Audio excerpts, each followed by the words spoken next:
logo is not image tracing neatly, so I'm just going to show you how to use the pen tool by click and point, click, right, and it's filling as it goes. Now at this point I'm going to click and hold and drag so I can get a little bit of that curve, and then I'm going to clip back here on the anchor point to avoid, so that I get like a nice clean sharp edge. So I'm going to click and hold and drag. Let's click. I'm actually going to, for now, I'm not sure if I would draw it the other way. I need to take the fill out so that I can see what I'm doing. And maybe I'll make the stroke red and zoom in. Oh. All right, so click and drag. Anytime you click and drag, when you have these handlebar tools, so if I just click here, it's going to automatically curve it. So to avoid that, I'm going to click on the anchor point, and that snaps it back to a sharp edge. So I can go sharp edge, click. I'm just clicking on these. I'm not clicking and dragging because these are straight. So I think for Dan, the best bet is to actually just redraw this in Illustrator. It'll go a lot quicker.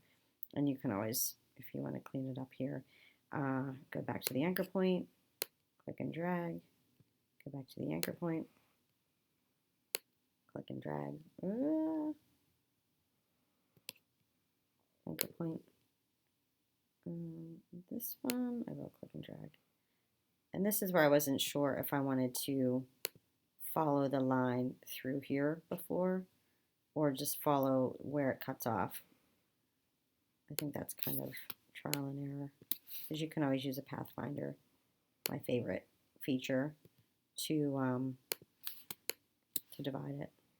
Now here, I'm not going to go all the way down here to click and drag that curve. I'm going to break it up, because if you think about if you drew a circle, it's got 4 points around it. So same concept. I'm going to just click and drag this. I'm not going to click on the anchor point because I do want this to curve. So by clicking on the anchor point, it's going to make that sharp, and I don't want that sharp. So I'm going to click and drag here.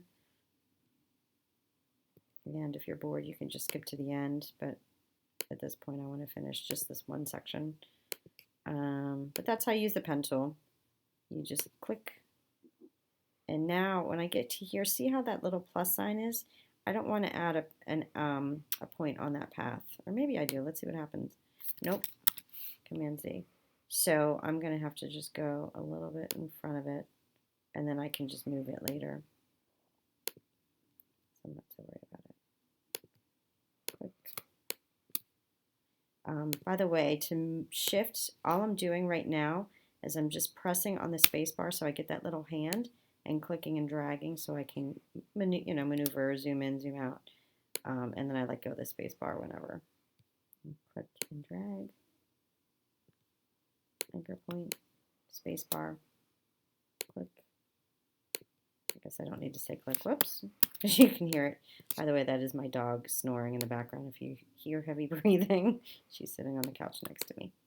Okay, oh my goodness, this is just going to take me forever. So let me close this up. I'm going to skip around. But you can follow. I just realized this is just like one continuous line. Okay, so you can see I'm just adding points and curving. And I can actually, I'll show you how I can smooth that out a little bit. Okay, so now if I zoom out, I'm going to click on that, take the stroke off, fill it with green, and that's what it looks like for now. So I would take some time, clean this up. Obviously, maybe have this touch as I can click and drag it. If I really wanted, I would do that and do a pathfinder and divide it so that it's exactly meeting up. So maybe in that case I would draw through it. But either way, that's how I would do this.